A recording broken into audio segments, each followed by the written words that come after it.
Sanibonani guys, igama nginqobile ngiphathela amanqampunqampu kuzokwenzeka kwi-Inimba kuleli viki esikulona.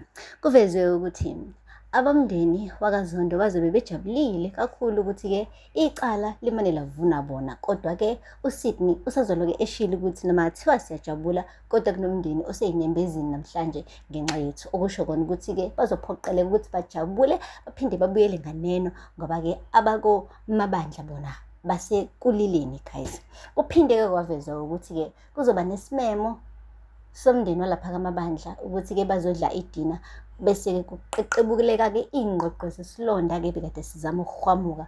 Okusho kona guys ukuthi uThumeka yebo yena angasho ukuthi uqhawekazi uyamthanda, angasho futhi ukuthi-ke uqhawekazi umnikeza ukuthula, ukubona ukuthi-ke at least noma indodana yakhe ingasekho emhlabeni kodwa-ke uqhawekazi usaphila. But still umembona uqhawekazi bekuvuseleleke lokhu ukuthi inhliziyo yanyana wakhe phela isesifubeni sakhe, okuzobe sekwenza ukuthi-ke abazali bobabili begcine sebelwa guys. UZoleka-ke benaye uThumeka kubanga yona le ndaba le ukuthi-ke naye uZoleka siyaphoqela ukuthi avikele indodakazi yakhe ngaso sonke isikhathi mekufika uThumeka laphaya emzini wakhe. Guys, akupheli-ke lapho.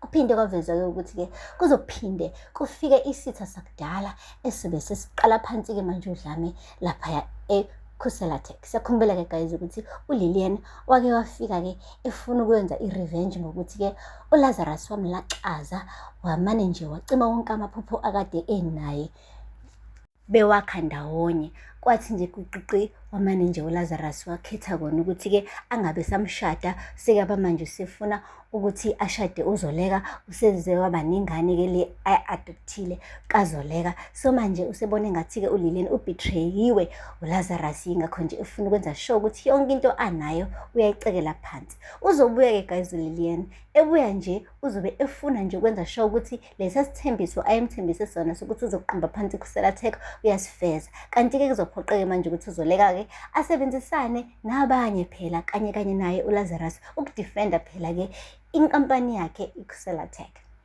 Asazi-ke guys ukuthi-ke iyozala nkomoni, kazi bazovuma yini ukuthi-ke babuyisele ulwandle laphaya emsebenzini ukuze phela abasize, ngoba phela naye ulwazi lakhe libuchule laphaya kule nto ye-technology. So mhlampe bazobeka-ke ama-differences aside, babeke nje ukuthi hhayi ubulale ilunga lomndeni besebenzisane-ke ukuze bequmbe phansi-ke uLilian. Kodwa lokho siyazi ukuthi kuzophinda banginxushunxushu ngoba uThumeka uzobuza ukuthi kanjani manje ukuthi nisebenzisane nalo mfana nibe nazi kahle ukuthi wabulala uLikamva unyana wami.